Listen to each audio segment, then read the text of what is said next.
স্বাধীনতা ও জাতীয় দিবস উপলক্ষে নিউ ইয়র্কে অভ্যর্থনা অনুষ্ঠান করেছে বাংলাদেশ কনস্যুলেট জেনারেল। শুক্রবার সন্ধ্যায় আয়োজিত অনুষ্ঠানে উল্লেখযোগ্য সংখ্যক কনসাল জেনারেল, কূটনৈতিক, নিউ ইয়র্ক সিটি মেয়র অফিসের প্রতিনিধি, বিদেশি অতিথি, যুক্তরাষ্ট্র প্রবাসী, বীর মুক্তিযোদ্ধা, রাজনৈতিক, সামাজিক, সাংস্কৃতিক ও মিডিয়া ব্যক্তিত্ব সহ কমিউনিটির বিশিষ্ট ব্যক্তিরা উপস্থিত ছিলেন। অনুষ্ঠানে প্রধান অতিথি ছিলেন নিউ ইয়র্ক সিটি মেয়র অফিসের আন্তর্জাতিক বিষয়ক কমিশনার এডওয়ার্ড মারমেলেস্টেইন।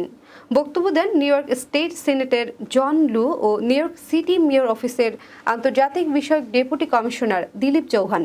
তারা সবাই নিউ ইয়র্কে ক্রমবর্ধমান বাংলাদেশ কমিউনিটির ভূমিকার প্রশংসা করেন এবং তাদের উত্তরোত্তর সমৃদ্ধি কামনা করেন। অনুষ্ঠানে সবাইকে স্বাগত জানিয়ে কনসাল জেনারেল মোহাম্মদ নাজমুল হুদা ৭১-এর স্বাধীনতা যুদ্ধে সব শহীদ বুদ্ধিজীবী, শহীদ বীর মুক্তিযোদ্ধা এবং ২০২৪-এর জুলাই আগস্টের বিপ্লবে সব শহীদদের প্রতি শ্রদ্ধা জানান এবং জুলাই আগস্টের ছাত্র জনতার অভ্যুত্থানে যারা আহত হয়েছেন তাদের প্রতি আশু সুস্থতা কামনা করেন। তিনি বলেন, এক সাগর রক্তের বিনিময়ে অর্জিত আমাদের স্বাধীনতা রক্ষায় সবাইকে ঐক্যবদ্ধ ও আন্তরিকভাবে সচেষ্ট থাকতে হবে।